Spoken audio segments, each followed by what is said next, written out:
week. Were there any questions about anything we were playing around with last week? Perfectly clear, no problem. Okay, thank you. It's not a question, it's just a comment. Yes. I found buying a large thing, a bob, really helpful. A large sketch pad. Yes. Yeah, that was really helpful. Because I was there kind of, doing these little tiny things in this book. Yes, and definitely. Try and be me. Yeah. So thank you for that. You're welcome. Yeah. Yeah, this is kind of the size you use when you're in college and stuff, and it helps. Also, did we talk about putting the work perpendicular to your line of sight? Because otherwise it distorts. Yes, we did that with the circle, and that definitely. Yeah. And when we get into shading, that we're going to be drawing from life, and that's going to be important. It is. We get tiny things, and it gets very small. I had a guy that came to a large sheet of paper, and I'd go around. This was like adult ed years ago. He'd still draw this. So every now and then I'll put on my paper, like fill the paper, get it and enjoy it. If you are, we're just starting, whichever handed you are, if you're left-handed, try to set up your spiral binder. So you're all lucky, Valerie, because it's at the top, unless you go horizontal. But get that spiral to the other side, so you're not resting your hand on the spiral. If you flip the page, I recommend not drawing on the back of a page you've already drawn on. It's paper, it's not that expensive, even for somebody as frugal as I am. And then if you're on the next page or something happens, you just turn your sketchbook over and you're good to go. Names, I'm sorry. Name, Kate.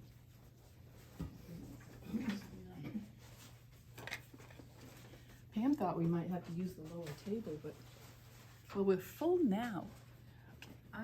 Yes, I ask. can't remember for the graphite pencils. So if you go H towards H, it's harder. Like H and hard. I'm trying to Yes, H is hard, and I'm not sure what B stands for, which is a great question. And that's softer. Okay. So if you start and at go up, the center, the higher the number. If it's the B side, the higher number, the softer it is. Okay. And the H side, the higher the number, the harder it is. So they're coming through to that graph in the middle. You all saw that? Okay. Is that okay? So if you want something really soft to have that nice dark, you want to get up to like 8B, which is wonderful. Of course, yes. What does HB stand for? HB is just kind of in the middle. Oh, okay.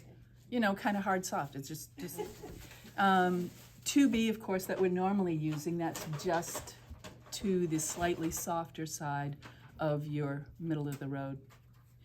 F is also the same as HB, basically. They're pretty much the same thing, if you have that. I keep telling myself I should find out what B means. I'm going to write myself a note. Because it's probably in another language. That's probably what it is. But soft in French does not start with B. It's tans. German? I failed German, I don't know. Oh, I was going to say, do you know the word for soft in German? That would be great. My eyes bug me. I got Bell's palsy a little while ago, and every now and then this side of my face just kind of starts. I wasn't very faithful with my exercises. Huh? Stands for blackness. Blackness. Look at you. Oh, all of this. Blackness stands for Blackness. And does the H stand for hard? let me see. All right, let me see. Kate, I checked wrong. So Valerie, I don't have right now. Valerie, no, Maya. Valerie's here. Valerie's here. Where? Oh gosh, I thought so, and then I'm like looking at my list and not making the connection. Maya and Louise. No. Which tells me right over here. That's who I. So we were talking about the fog getting in the head today. Thank you for your patience on that. Did you practice? You don't have to. This is for you, right? I mean, you don't have to. Can I share? Right over to Kim, like, yeah. Oh, that's great. Those are, yeah. These are good. This is just It's hard to line. think in 2D, I think, Yeah. you know? Like the Yeah. teapot. Well, and a lot of people, it's a place to start. Yeah. It's for the camera. So you were in the kitchen. Yeah, I was. It's great. It's great. But you can see I where wanna she's see your using fork. the lines. Yeah. And then, yeah. Did you do it for And me? then, did you do it for it? Oh, no, I have lots of I did better things. Intimidated by the fork. Yeah, that I can see that you were thinking the basic shape here, and then you use that contour line to pull those shapes together. It's very obvious. Aren't umbrellas kind of tricky? Yeah. Because they're different on the inside than on the outside, and that's a whole perspective thing too. You did some birds. Those. Look at the clock though. The clock's really good. Yeah. So you're getting it. It's just the angle going off there. Right. And that's what we're working a lot with today. I'm just grabbing people's, I see the rest of it. I'm just going to Yeah, right. I'm not Yeah. telling. I was no. bad. I did shading, but it's not great, but it looked kind of like the dog I was looking at. Oh, Good. Now, photography lies, as we know. Do we know that? Yeah, it doesn't pull the snout out Yeah. very well. And that has to do with shading. Yeah. And so as things go back, like here you have the tail as dark as the black on the face. There's linear perspective, but there's also aerial perspective, which is an atmospheric situation. So as things get further back, they become less contrasty. And we'll talk about that because we'll go into shading next week. I So think then the tail would be lighter, is it? it would be a little lighter, yes. The face is forward, so yeah. that makes Yeah. sense. And even to have the snout come even further forward, you might soften this and then soften back there as well. Very nice. Yeah, but somebody did a picture of a dog, beautiful face of a dog, and then, the face is about this big, and then the legs are this big. Because they took the picture of the dog this way, and it's all foreshortened. And doing foreshortening on a figure is tricky. Looks like a mistake, yeah. It does. It's like, why is his leg so small? Well, because of the way you drew it. But there is, and I never remember the name of this, but on the iPhone, and when you're editing, there is something that will tilt it slightly for you. Oh, really? So oftentimes when I do a video, if my camera's here, I have to slightly tilt it, but not so much that it's going to be out of whack. I wondered about that. I take a lot of pictures of cartoons or newspaper articles I would Yeah. send to friends, and they're always just Because you're usually standing here instead of up I'm here. trying to get over it, but still, that's neat. It's on the cropping. And that's the only one I use. I bring the slides in and pop. Yeah. But And then you have to take it off the little box, Uh-huh. and then when you do that, down at the bottom there's little triangles for Oh, different okay. directions. thanks. Yeah, Fun. there's so much. Yeah, These things are amazing. they are. They're just incredible. Remember, not all of us, but a lot of us when we were young, remember we started really young, Dick Tracy, and how things were Yeah, on the the watch, and he had a little TV. That's coming. TV's coming on. But that's how my daughter works. Yeah. It's on her watch, everything. It's like, skip a generation, Dick Tracy, here we are. He was a detective.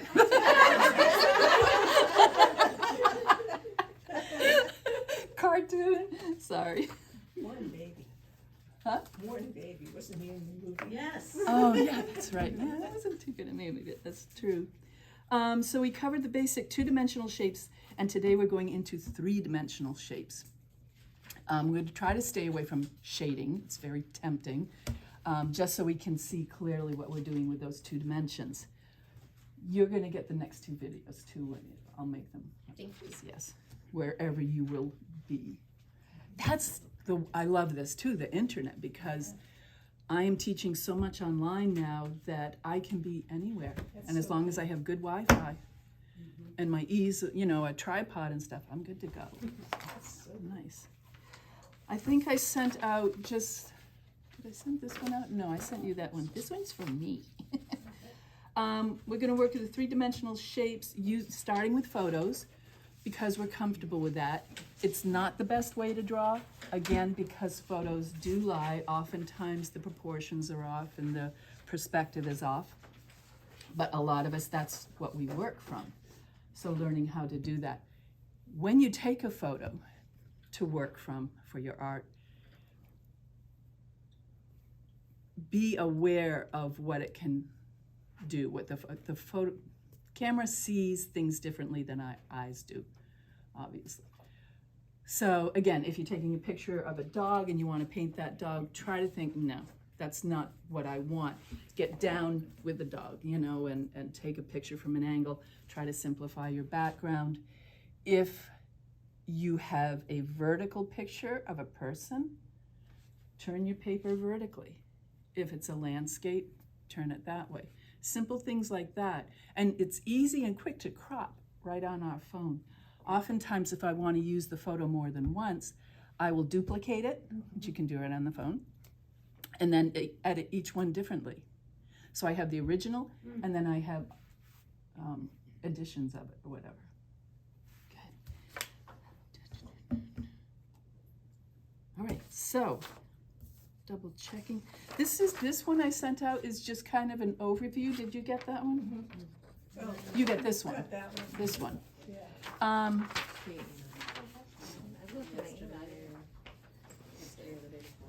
And I can send it out again. Again, the shading will be for next week, but we're going from the 2-dimensional shapes to the 3-dimensional shapes. And this gives you an overview of what we're doing for this session.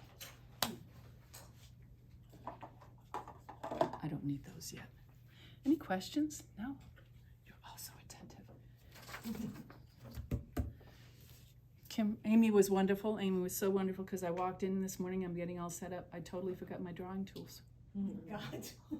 They're in with my pastels, which is for Wednesday. So I'm like, oh, Yeah. nothing to draw with. That's brilliant. All right, so we know our 3 2-dimensional shapes are. Circle. This is a quiz time. Triangle. Triangle and our square. So if we take this circle and we turn it 3-dimensionally, we don't turn it into 3-dimensional, but we think about it 3-dimensionally. If you're drawing something like this, ignore the pretend threads on there, right? So this doesn't only go in a contour around this way. It also goes this way, and it goes this way.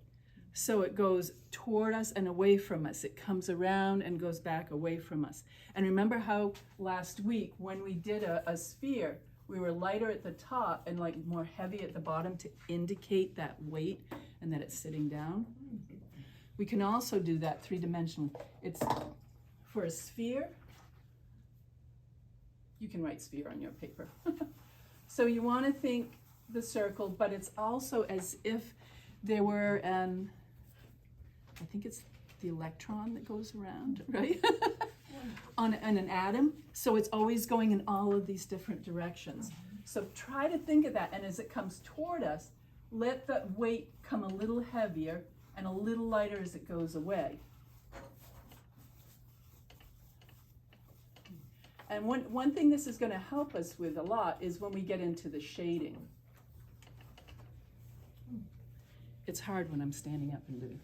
But so you get the feeling. So even if you're doing a sphere in a painting, you want to be thinking 3-dimensionally. Because when we start shading again, it's going to become important in that aspect. So That- sphere is coming this way. Closer to me, it's darker. It's a little darker. So Yeah. as you're drawing it, you draw a little This way, weighter. same. Closer is darker. Closer is darker. So we just add a little extra weight as we're coming around. A very light touch, and then heavier as we come around. So it's as if it's X-ray, or it's clear. The one I have on here, this is about as close as I could. This looks like those elastic balls. Yeah. Remember the elastic balls? You know, that you wrap the elastic around and around. It's kind of like that.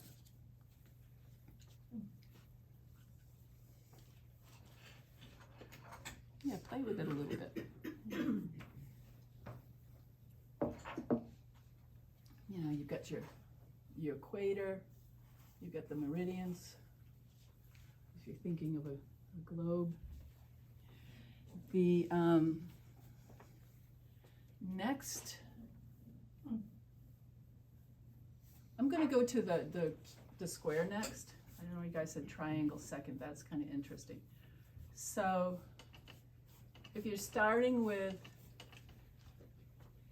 a square and we're making a cube, most of us know how to make a cube. Like we learned that trick as a kid. But you can draw another cube behind it, offset, and then connect the corners.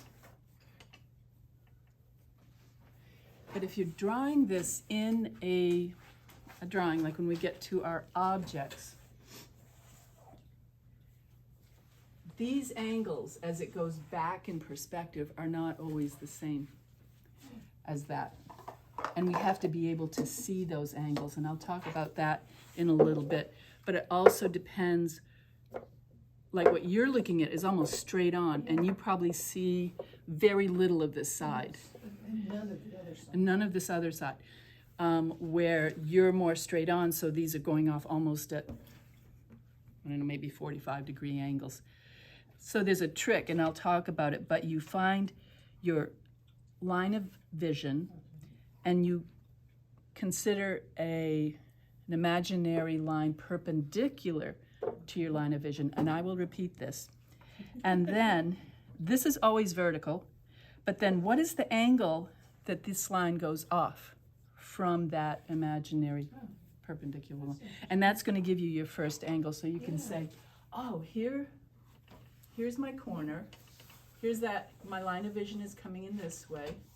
There's that imaginary horizontal line. From your point of view, probably you're seeing, well, now I've got this in the way. I'm going to go the other way from somebody else's point of view over there. You go like, oh, okay, what's the angle in comparison to this horizontal line? Approximately, what is this angle that's going off from the base? Let's say it's quite sharp. And this top one is at least parallel. Because in reality, these are all parallel. These four are parallel to each other. Again, this is a quick overview. We will come back and practice this. And what's the angle for this side going off? It's probably less of an angle. I'm looking at the angle here. Remember geometry? And that's at least parallel. So this line, and that back line, now we know where that back corner starts. We're going to make it parallel. And then this one, at least parallel. So trying to simplify those. And that gives us a good cube, and it gives us a good solid shape. And everything can be simplified down to these basic shapes. And if you combine these basic shapes, you have an ice cream cone, right? So you can put them together. When I teach figure drawing, I'm doing one this weekend over in Fairview for people who know that they really want to draw the figure but have never done it. So I'm going to use shortened things like this. Like the arm is a cylinder. If you can draw a cylinder and then put the next cylinder at the angle that is, you're halfway to an arm already, and you're thinking three-dimensionally, not just the contour. So you think the three-dimensional, you can use the contour to connect to them, and then that cylinder thinking will help you with your shading to make it look round and solid.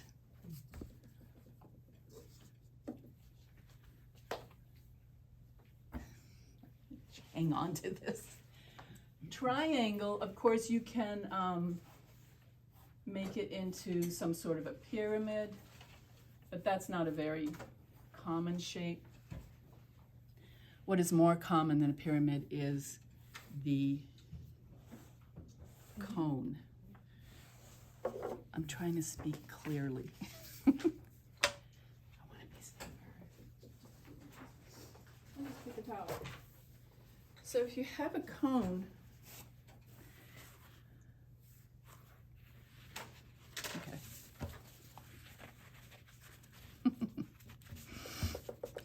Here's your triangle. And the way a cone is formed is by taking and imagining that one side of the triangle is an axis that goes directly, like a plumb line, directly down through the center of that. And if you had lights around the edge and you turned this around quickly, you could see it would be a cone. And what happens to the bottom? The base of it is not flat. If you're looking at this cone, my thing's in the way for you, Susan, I'm sorry. If you're looking at the base of it, a lot of people, oh, it's on a flat table. Boom. No, it's curved, right? Depending on how you look at it. The only time it's going to be flat is if your line of vision is right at the same height as the table.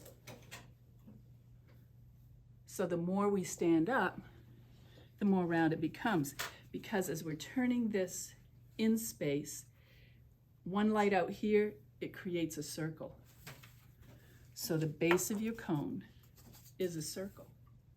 And as we talked last week, if you look at it directly on, it's a circle, but the more you look at it at an angle, the more of an ellipse it becomes. So if we're looking at, I'll just start there. So here's my cone, and there's my base. Again, lighter. Am I in somebody's way? Amy, tell me if you need me to. Oh, when you shift, it's okay. Okay. As the base of that comes toward us, we use a little heavier hand. So, and you see, even as simply as that, you start feeling like it's three-dimensional. And we're creating an illusion. I mean, there's no way this is a two-dimensional piece of paper, and we're creating that three-dimensional illusion on it. And you start looking at your masters from way, way back, or somebody even like Da Vinci, or you get to Rembrandt, or all of them. They're thinking three-dimensionally. When they do portraits, it's not just, yes, they're doing it with line, but you can see that solidity of form. That's what always frustrated me when I tried to draw faces. A lot of people, all they're looking is at the Yeah. contour, and you're not going to get that form. What helps me a lot is I also studied sculpture. So when I look at something, I know, and people will do, I'll do a quick face here, a little face, you know, and there's the nose and the Yeah. lips, and then the head's like this. Well, there's no way there's a brain that's going to fit into that. So, you know, you need to think, and a lot of people don't. That, you know, make the skull, that cranium, big enough for that brain to fit into it. And if you understand these things and draw the head from all different angles, then you'll be able to do that. And if we get going by, you know, the 4th week, we might get to that. This is really quick, but I'm giving you basic tools that you can take and use. This is not an advanced drawing course, obviously, but it can give you the start to build upon with strength. So there's our cone. It also, you can think of it like, you know, concentric circles going all the way up to the top. So if we take something like a cone and we want to make it into a fir tree, now we know that these lower branches are going to curve like this. And then these are coming up a little higher. And so you can fit within that your little, it's not just a tree like this. Isn't that wonderful? You know, you start getting that sense of a three-dimensional form going on, and you become more of a professional artist. Questions?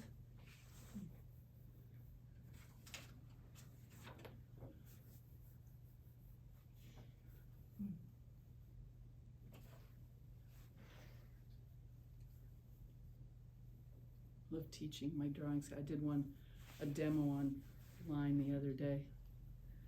I was like, okay, this is not always how I draw, because when you're talking and teaching and drawing and everything at the same time, it's not like you're focused on that.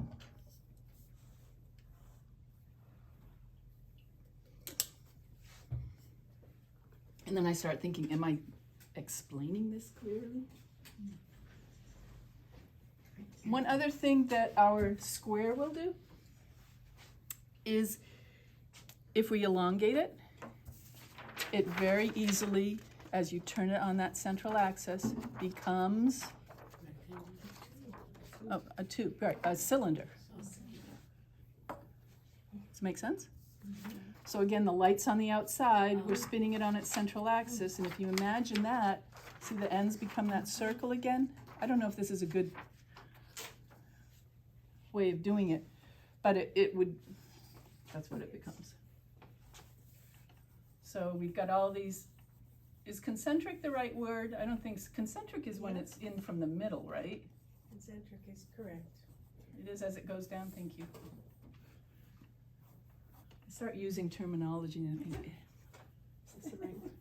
So again, kind of like that cone, you have coming closer to us, and if it's a very tall cylinder, and I'm here, the top of this is going to be less of an ellipse than the base. As it comes, remember, as it comes closer to our eye level, where it would become a straight line. At our eye level, if you have a tall enough one, at our eye level, it's going to be a straight line. But as we start looking down on it, eye level, no, this isn't going to, I gotta, this is closed. Eye level, it's going to be a straight line. But as we start looking down on it, you can see more and more it becomes like a circle. So it's kind of straight here. But see, you see more and more and more of it. Now it's getting very round, where up here it's not. Our eye level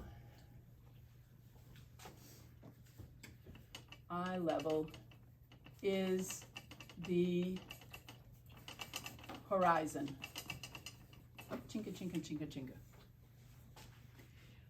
The horizon is in relationship to our eye level. Very obvious. If you're on the beach, and you're standing there, it looks like here's the edge of the sand, there's the water, there's the horizon, but it's always at our eye level.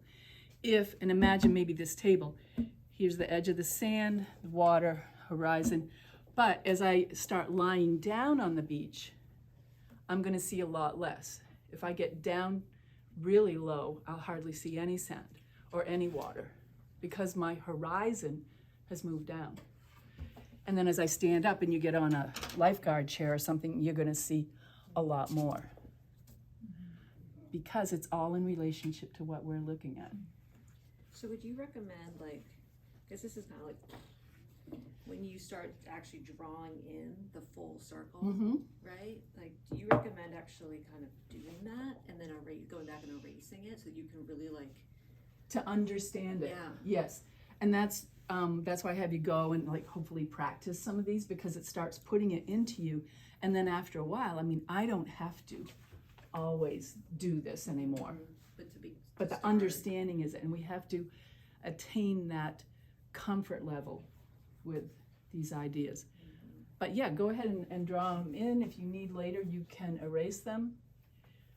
Here's I'm looking down on this cylinder.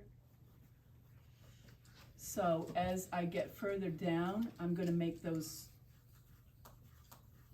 circles a little larger. And so it's as if I'll accentuate these a little bit. Not perfectly, because I'm at a very oblique angle here, so it's very tricky. It's gonna look awful from the front. Oh yeah, it looks horrible from the front. If we have a drone that's up here and this is a lighthouse, right? Actually, this will be up a little bit. And it's one of those striped lighthouses, you'll know that it would get low, the curves will get larger as they're going down. Where if you're standing below, say we're standing here, this is us.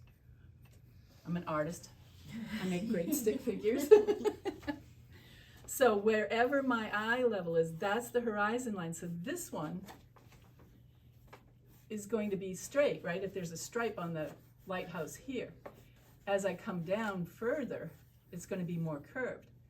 But as I start looking up at it, it's gonna be a greater curve up here. So these stripes are going to be going up, but they're going to get a little flatter as they come down to my rising line.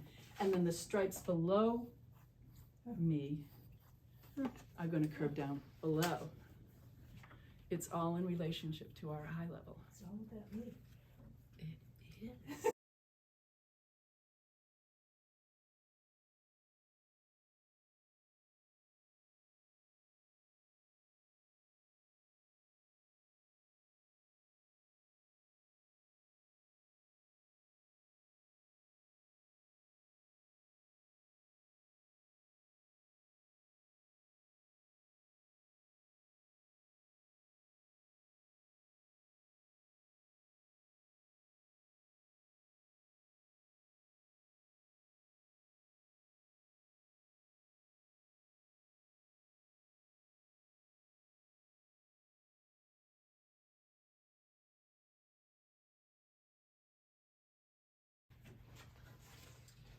Do I have a cylinder on here? Interesting, on this little sheet, they put the cylinder inside a rectangle. This is a cylinder in perspective. And we're kind of doing perspective here. But what they're doing is, I'm trying to get out of your way, and I'm sorry. Whoops. So if we have, and this is smaller because it's going back further, which we're not talking about perspective this week, we're just going to keep it pretty straight ahead. By putting a circle here, you can put that cylinder back in perspective within that cube. How do you find, if this is not, let me draw another.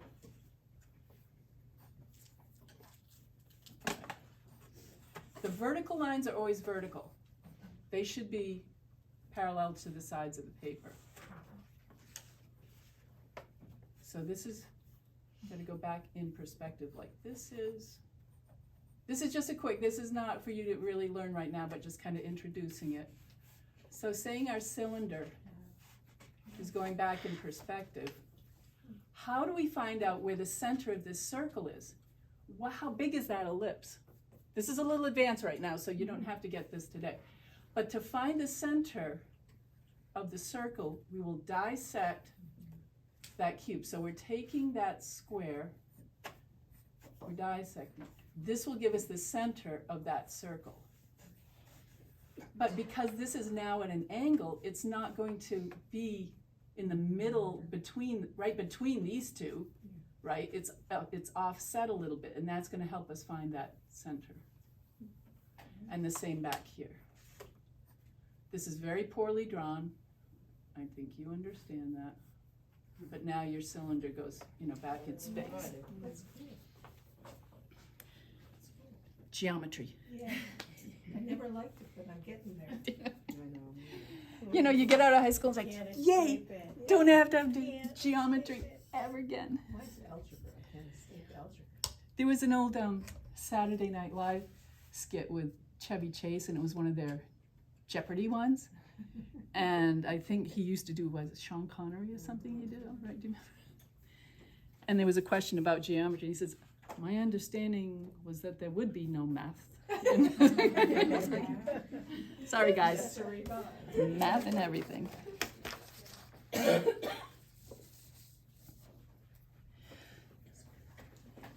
Did you get a chance to print up some of these that I sent?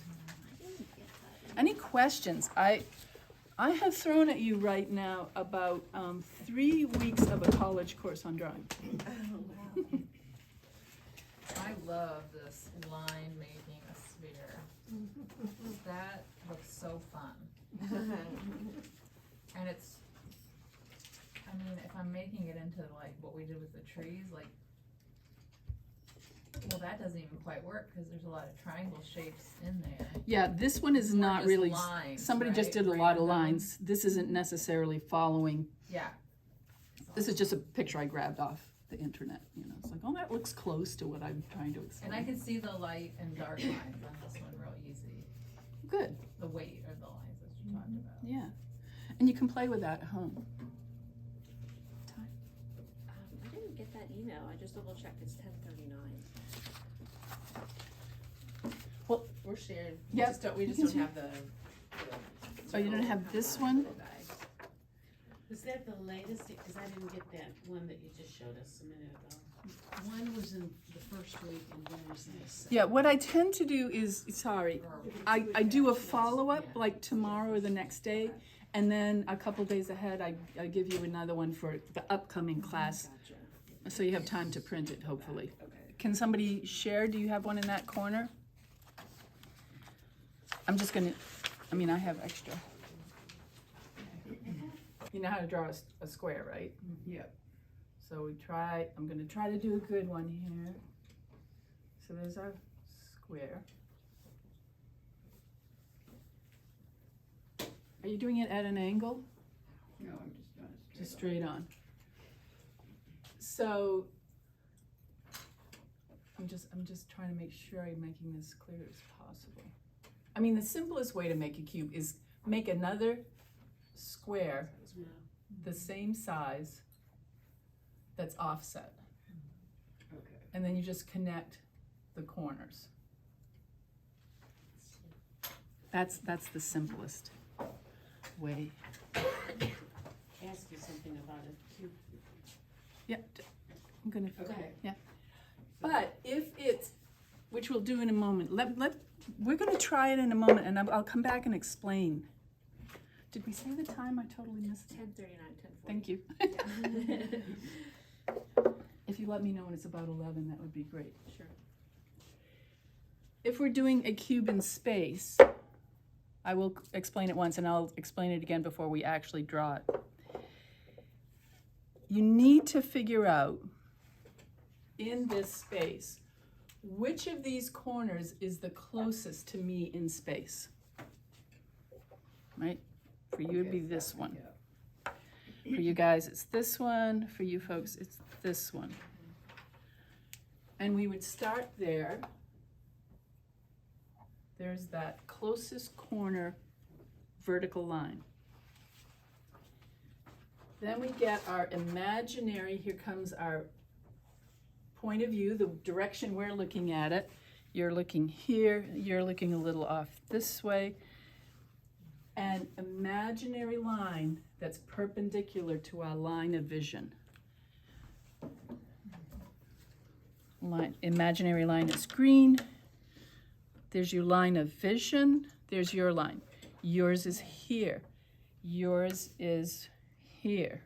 So there's that imaginary line. Yours is going to be here.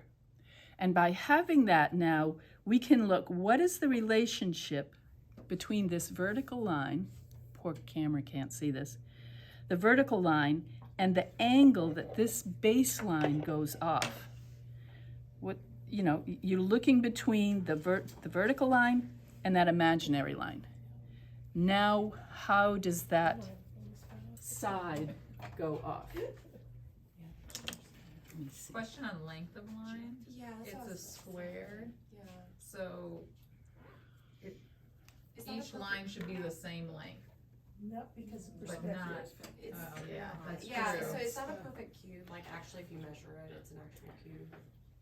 It is. The lines are all the same. Yeah, because I was gonna say, like for me, like this line is much shorter than one going away. Because you're than- seeing less of it. Because I see more of that one. So it's because like I'm drawing it, I'm like Yep. this side almost looks like it's a rectangle actually when I draw. It looks Yeah, it looks smaller. taller than it is. Because if you look at this, yeah, you're seeing very little of this like side, that face.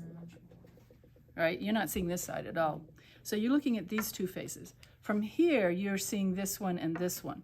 Yours is almost equal, But not quite. but not quite. Yours, Valerie, would be almost equal on both sides. You're almost straight on. It's Yeah, like it's one, just a tiny bit. just a tiny bit. And the same with Molly, you can't really, there's very little you can see. So by having that line of vision, now what angle does, in compared to this horizontal line and the vertical line, so you have a nice 90-degree right angle. What's the angle that this one side appears? What's the illusion? What angle is it going off at? From between here and here. What's this angle for the line? From many people, it could be going off 45. Let's make it a little lighter, more dramatic that way. That's the base. That's that first baseline. And again, we'll come back to this. Then what does the other side do? It's a different angle. Don't think of it in relationship to that. Just think of it in relationship to the vertical and the horizontal. Goes off this way, for instance. Should it be a 90 with that one, or no? Depends on where you're looking at it from. It's hard because in your brain you know it's a 90, Yeah. You think it's but a what 90. Right. you're seeing is different. Exactly. It's often, you have to balance between what I know and what I'm seeing. And in this case, the precedent is what you're seeing. Learning how to see and not let that be overridden by what our brain knows. Yeah, And I gotta keep looking at it. yeah. I kind of wanna just like make If- lines Yeah. that match. No, Not no. that are equal, but. You but have like to this keep corner to this corner, looking. But Yeah. I'm messing it up. Keep looking at if you look at artists and they're drawing, they're spending 7/8 of their time looking at what they're drawing and just glance over here, because this is what's important, and this is just a response to that. Now we know, and this is not in perspective, I'm not doing perspective right now, that basically that baseline that I have going off at a distance, in reality, is parallel, right? The top and the bottom are parallel to each other in reality. And here and here. Of course, once we get into perspective, they slightly converge, but don't worry about that now. So we know that this line on the top is going to be pretty much that same, it's going to be that same angle as the below. But we're not finishing it, it just goes out there somewhere.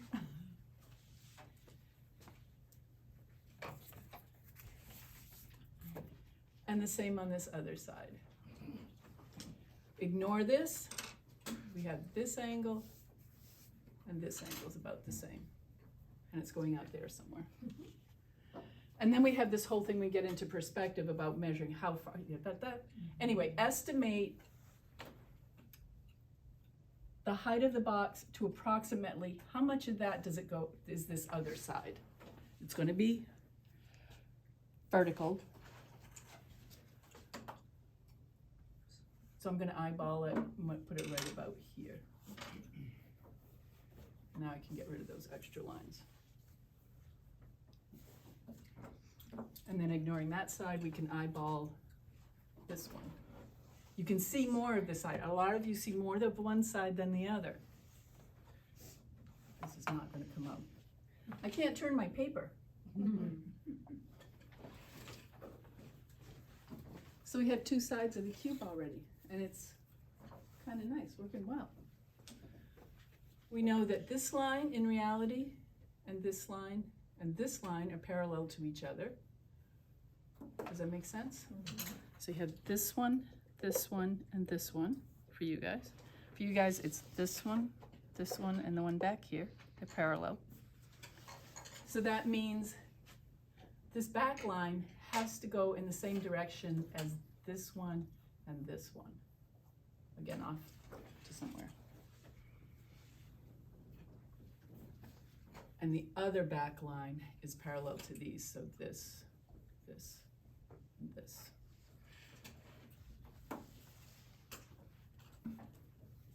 So, see, I look at it and I don't know if my angles are right. They're pretty good. They're quite good. I think that's giving you a good solidity. And we'll more on this next week. You're just gonna love it. No, because the logical side of my brain doesn't function well. It's fascinating. Isn't it? Business. Yes. Artists use the whole brain. You know, they talk about the left-brained artist. right. No. You need the whole thing. We all need the whole thing.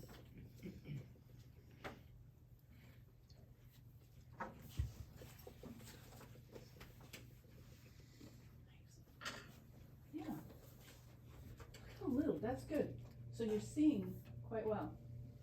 Very well. Sometimes the trickiest thing is keeping these vertical lines vertical. If you, I don't know if you can see, but a trick to try to make this is using your little finger, stiffening it, and just holding it. So it just, you know what I mean? Because this one's tilting out a little bit, but, and you have these three. You have this, and this parallel to each other.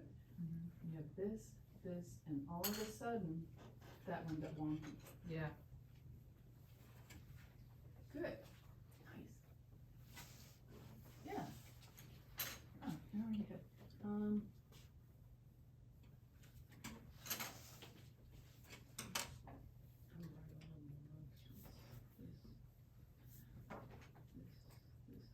I think this top one is going up a little bit, so if it was a little more. Got it. Yeah. Thank you. Sometimes just one little, if you happen, like you have this one parallel to this, and if this one happens to go a little bit at an Yeah. angle, Yeah. it's gonna make it look It wonky. changes it.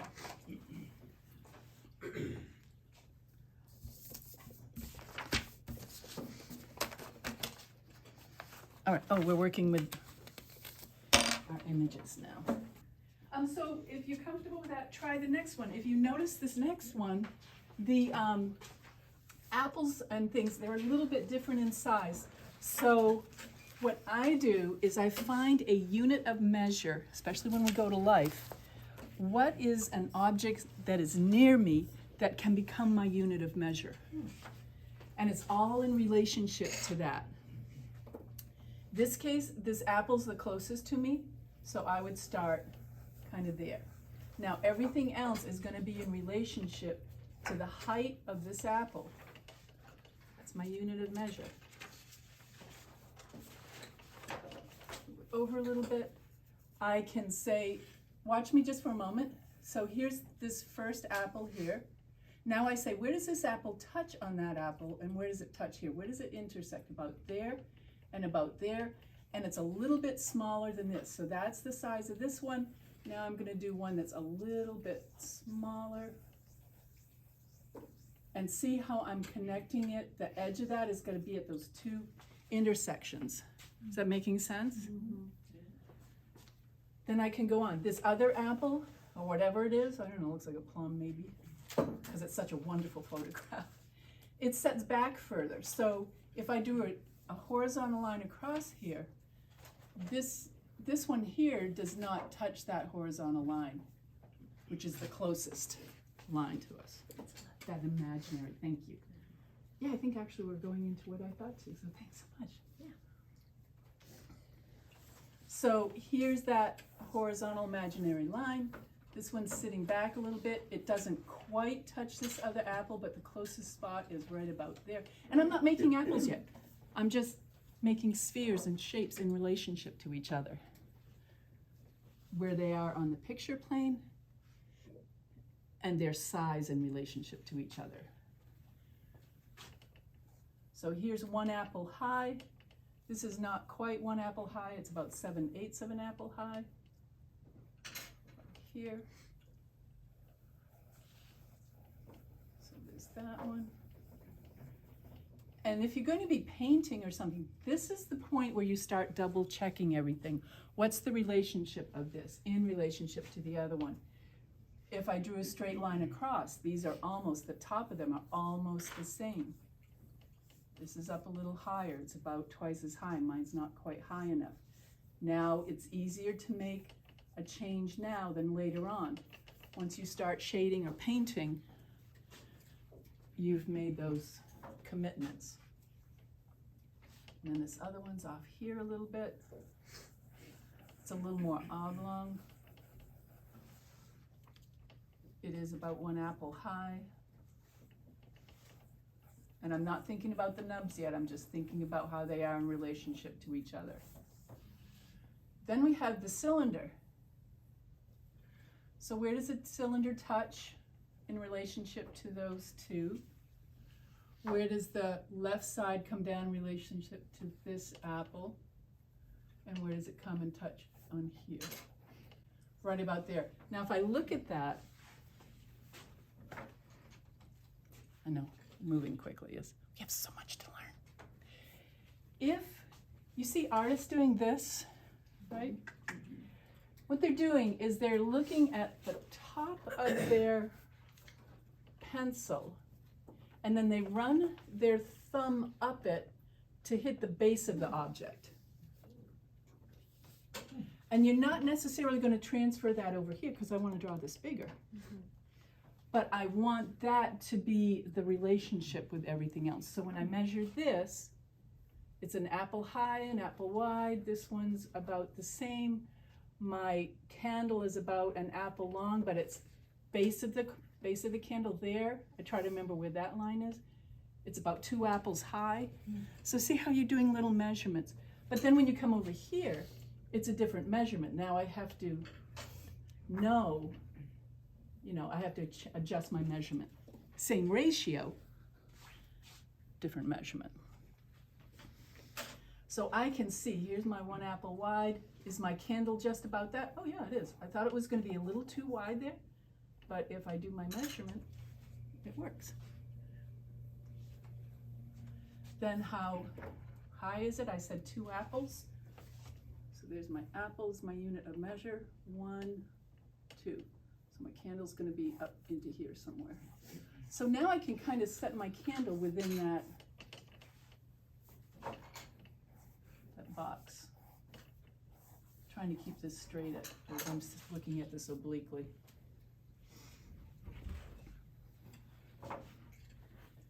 The top here is the top here. So that means it's going to come off at a little bit of an angle where it's been burning. And of course we know that it's a cylinder, so it's going to be round. And what that, as we think of that, that's going to help us with the shading when we get to that point. Check at this point, see everything's kind of in relationship to each other. Then you can take your contour, as long as everything's working well. Make interesting lines, not all the same thickness. My little wick up there. This one has a little nub on it because it's a lemon. Lighter there, deeper over here, light, deep, a little bit of a navel there.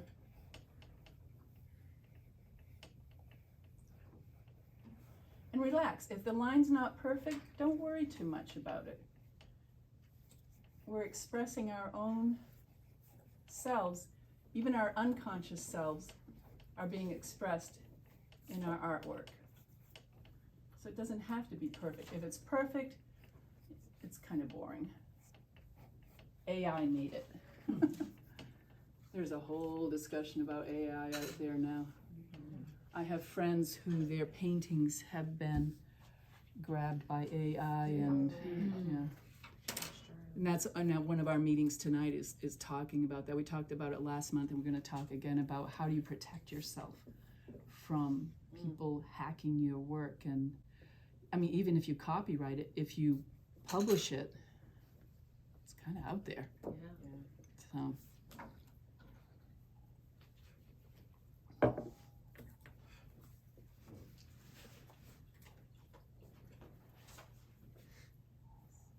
Do you recommend, like, let's say I don't, but let's say I really wanted to draw realistically, drawing on grid paper. On gray paper? Grid, Oh, grid paper. you know, I get the using the pencil too, but if you want, like the house, for example, I made Yeah. T in my paper, cause I couldn't figure out like. If that what's works the for you, top, do you what's have the that sketch? bottom. I don't have grid paper, but I'm just curious. No, but the T on the house? Oh, yeah, maybe. Grid paper works, oftentimes people put a grid over an image to transfer, and all you look at There's is grapes the coming shape, out the of the relationship, house, the but- curves, and things like that. There's grapes coming out of the corner, but, So explain your T. so it's doing like, Shining, like, it's Yeah. creating I kind of a did weird this and then I Yeah. made X's. shadows. Yeah, Yeah. I have So Like you they're use really it like, I think I might have as read it. measurements. Yeah. Exactly. Yeah. I Maybe think it's the it's top because of it's it. coming this way, Perspective. it's like No, not capturing the proportion. dome of the Yeah. top. Proportion. Yeah, it does Yeah, surprise much me, better. I'm like, what is this? Because, yeah, no, that's good. Okay, Yeah, you've seen people do that, and a lot of times they'll use it in schools, so then you don't, remember how yeah, they would take a Yeah, photo and everybody would get a little Yeah. square and then you'd put them together because all you're drawing is it's that little, that little square and part of your image is, oh, okay, I have the edge of the apple, so I've got this, I've always just done. comes in 1/3 of the way here, you know, to halfway there, and so that helps. Yeah, you did good. You break your whole image down into these little sections, and then the next square would finish that. Mostly did what? I guess that would also work if you're doing very geometric, even if it's abstract, geometric, like if that's not lined up, that's Yeah. gonna look. I knew someone, she was doing digital art, which is interesting. I mean, I've done digital drawing on my iPad. I have this Procreate. Did I talk about that last week? It's a great tool to work. Create. But my eye is so trained that when I looked at her drawing when she was done, I'm like, you traced over a photo. Do you know what I mean? Yeah. There's a difference, and I don't know why. You can understand perspective, and multiple buildings become very complex because everything has a slightly different vanishing point. Where if you're just kind of tracing over it, it just has a different look to it. And I think other people spoke to her and she stopped. My husband paints and he does very linear work, but he uses a lot of painter's tape to keep those lines perfect. That works. I did a demo in pastel the other day, and it was a tree in front of the ocean. So I showed them, this is a trick you can use, you know, piece of tape, painter's tape across there, lay in some color, lift it up, boom, there's your horizon. It's Yeah. nice and horizontal and very nice. These are very nice. My table's wonky though. And It makes me see that it's not, this isn't the same. This feels a proportions. little off. This line back here. Oh, yeah, yeah, hold that pencil there. So I just take pencil and I just slide along. Uh-huh. Well, she did say Oh, yeah. focus. Now look. Yeah, that's better. Very nice. So yeah, you can see, because if the shadows, they're not shading, they're just drawing the outline of the shadow. If you have a sphere and you have the shadow of the sphere and the light is directly above, what is the shape of that shadow? Not this. It's directly above. Yeah. It's like almost in a circle. It's a circle, if you look down, straight down on it. But then as you're looking at it at an angle, it becomes an ellipse. What's the difference between an oval and an ellipse? I don't know. I check it out every now and then, but I'm like, Is it 2D versus 3D? I think ellipse is is, that what it I think is? it's longer at the I think ends. ellipse is the mathematical term and oval is the more common term for More the same common thing. turn? That's what I think. Huh. there, and she just It's like- Thanks so much, I'm gonna say that. I just done something my own So thing. helpful, You do that? yeah. one of those. Yeah. But she's. What's wrong with that? The Chinese contortionist, so she almost reached it. You know what, we all have So she's been A way of, so that she can't. actually hit the incision. Tim, do you have a Band-Aid when you get a chance? Well, you look like you're having fun. But look natural. Look natural and look like you're having fun. So we're trying to take the other dogs to give Hard at words, but joyfully. She's finished. Yeah. Very Yeah. Another way. I was really multiple. Yeah, That's that's good. good. Frustration. It's a little different from some of the classes you're taking. Oh, you're so exacting. So before, if we were going to use this, am I running? Is that on? Things being You know, we're checking things in relationship to each other. And Courtney and Eileen just reminded me, which is a good point to know. Another way of checking is check your negative spaces. Your negative space is the space between objects.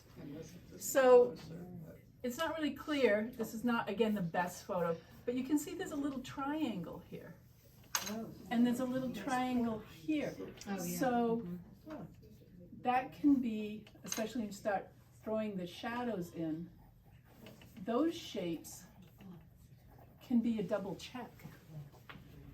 There's so many ways to double check, and you want to see, is this in relationship to that correctly? And as your setups get more complex, you see how they're doing. Then we get into perspective, we see how it goes back in space. It's because there's lots of lines drawn. Yeah, you're seeing the line you want to see. That's Thank you. You're a good team. Yeah. We're seeing things and And then we'll biohazard. Oh my gosh, every year when I taught high school, any teachers in here, and you had to watch those OSHA biohazard videos over and over, just in case you forget. So you can use the other photos I sent for practicing. Would you like to try one for life now, or do you want to try one from more photos? I'd like you to try one from life if possible. But you can practice. So yes, you can use photos. Try to keep them relaxed. Try to not get too precise with them. Find that balance between what you know and what you're seeing. If you're looking at your drawing, it's not going to tell you about the shape of that tree. The tree is going to tell you about the tree, right? That's why we really need to look and look closely. There is at least one great plein air group here in Asheville. You can hook in through Facebook, and then they have an email list. It is Asheville Plein Air Painters. So, yes, I'm sorry. So artists will get together, and this group does many different, I mean, you can have people drawing, watercolor, oil, pastel, all the different mediums, whatever they're doing, get together. They each draw something or paint something. After like 3 hours, they get back together, kind of see what each other has done and talk art. And it's a great way to get involved with people. And by plein air painting, that means just painting outside, you learn so much because you have to really look at things. Now that you say that, I think I may have seen you at Biltmore painting one time. Could be, yeah. If you paint at Biltmore, I mean, you can pay for yourself, but if you're planning to sell the pieces, you can, and actually they'll come and stop you, but none of the recognizable buildings, they're copyrighted. That's amazing. Yeah. There's a national group coming into this area, and he's like, and we'll be painting at Biltmore one day, and I'm like, maybe. I meant to write him, but I haven't. I've been so busy. Do you work with the plein airs in Asheville? I When I'm around, yes, I do. And I'm in groups in Maine too. The Pastel Society, we also do some plein air things, so we mutually invite each other, which is nice.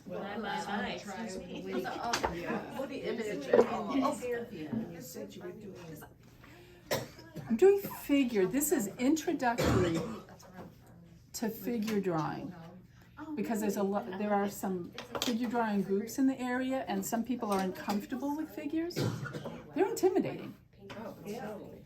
But again, as I was saying, if you bring, and this is what I'm going to do is from photos, because it's only 3 hours, I'm going to take photos and show them how to use like cylinders. A head is a sphere with a shortened cube off from it for the jaw. And if we can break it down into those things, you can draw cylinders, you can draw cubes, you can draw, spheres.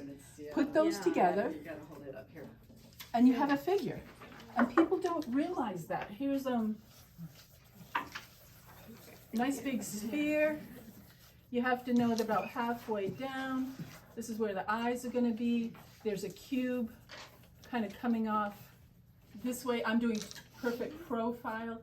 Here you have a cylinder, but it's a curved cylinder because when it connects here, it'll curve down this way. You've got a little cone. Whoops, that's too high. Little cone out here. And if you can do this, boom, you have a head. It's so cool. And you can build on top of that. And people get so overwhelmed by, looking. Simplify it, and you can do it. At least you can get started. Yeah. Are you teaching? Draw from life. I'm sorry? Are you teaching that through your own? No, that's at Reimagine. Oh, okay. I wondered how I find different. I sometimes teach there.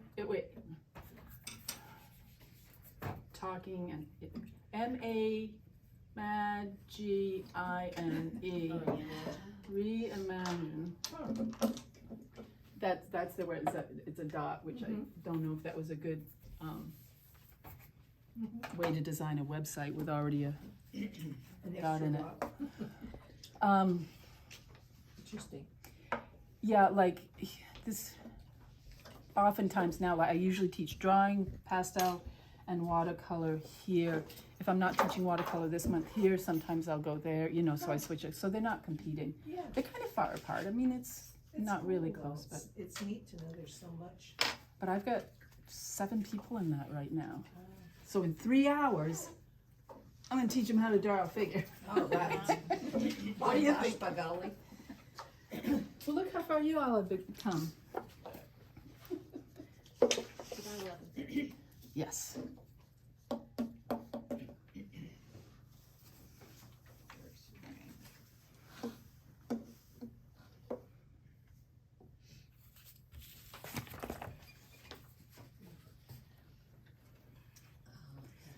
Check.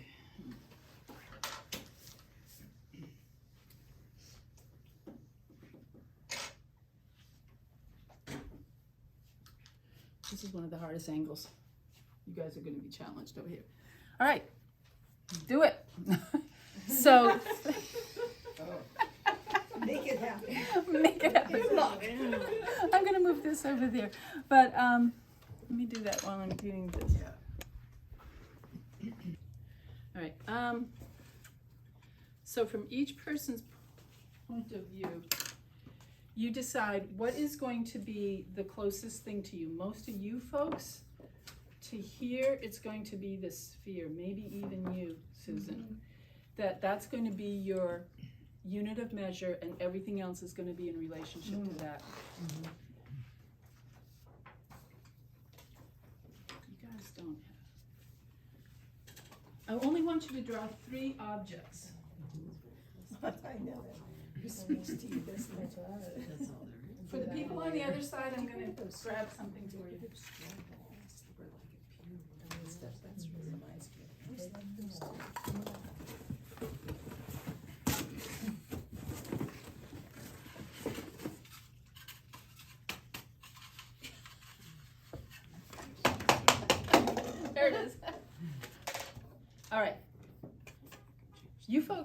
ignore this other, can you do that? If you wanna do 4, you can. But try not to make it too go, but this is to give you people on this side something for measuring. So you start, what you were saying is you start with the object that's closest to you? Start with a good object that's closest to you. I like often to use the sphere. If this, like for Amy, it's almost, you're pretty close, the same. I still would start with the sphere because it's easier to compare with other things than the cube is. From my point of view, I mean, the cone is there.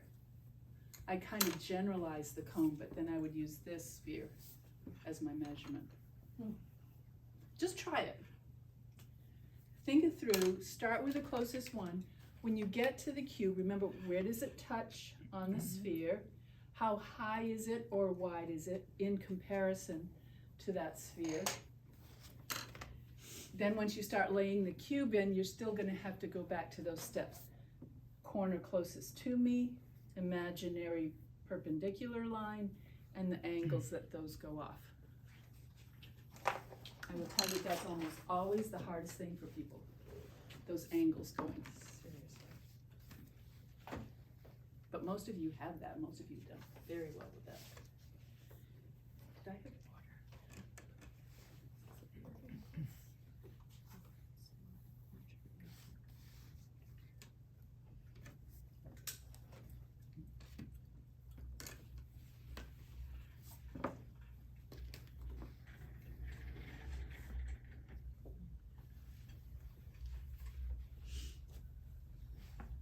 When we get into shading, it's a trick here because there are multiple light sources.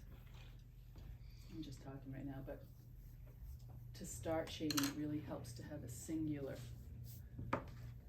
light source.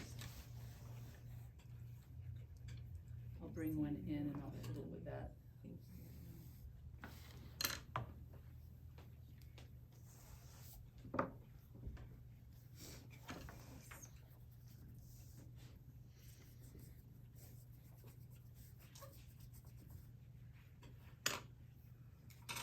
That line on the top of the square, of the cube. I wanna go that way, but is that the right way? Pretty much. Also, you have your cube down touching. Oh, it should be lower than, No, your cube should be higher.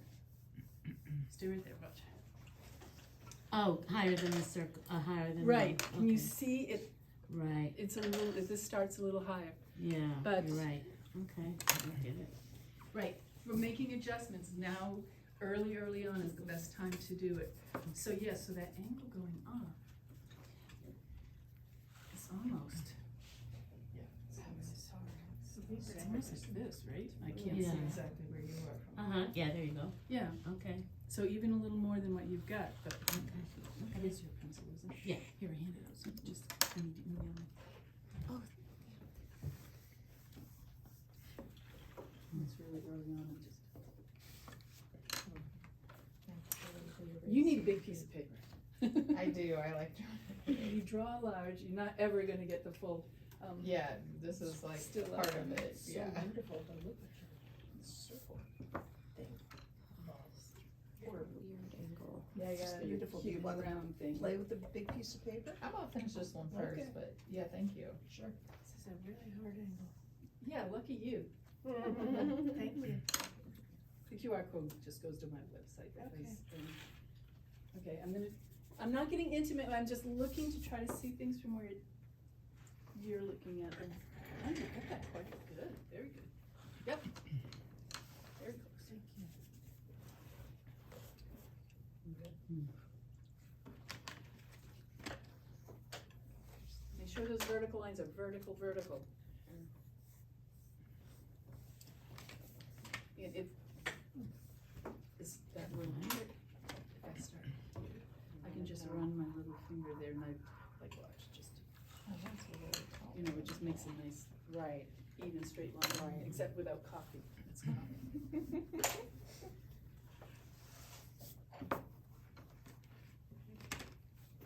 I can just kind of practice on. Nice. The only thing I'm noticing, does that look like that cube? Nope. Not at all. Mine doesn't either. No, personally, it looks like a cube, but what you've drawn is this cube. Yeah. Yeah, that's what I keep doing too. Is that because my And then the paper's cone is in leaning? relationship to that. Yeah. So the cone's a little more than, no, it's just about 2 balls high. That's like, so, Yeah. Totally. Really? see where it, yeah, It's way bigger than 2 balls. it comes up quite a bit higher. Hey, folks, draw. Not even 4 hours yet.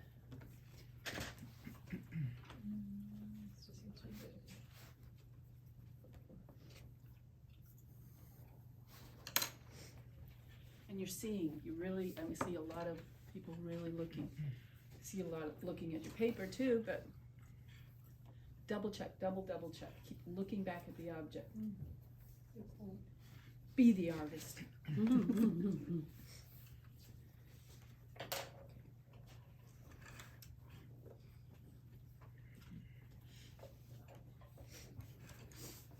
I think this cup has seen better days. A cup is a cone, but it's been truncated. So, you know, it could go all the way up, but it's just been, as this has too, it's been cut off. It's not a pointy cone. That's a technical term, pointy cone. Are those balls the same size? Yes. Oh, now you're seeing perspective. Not in my eyes. That's right, because that one's further away. Yeah, for some reason that one looks bigger than that.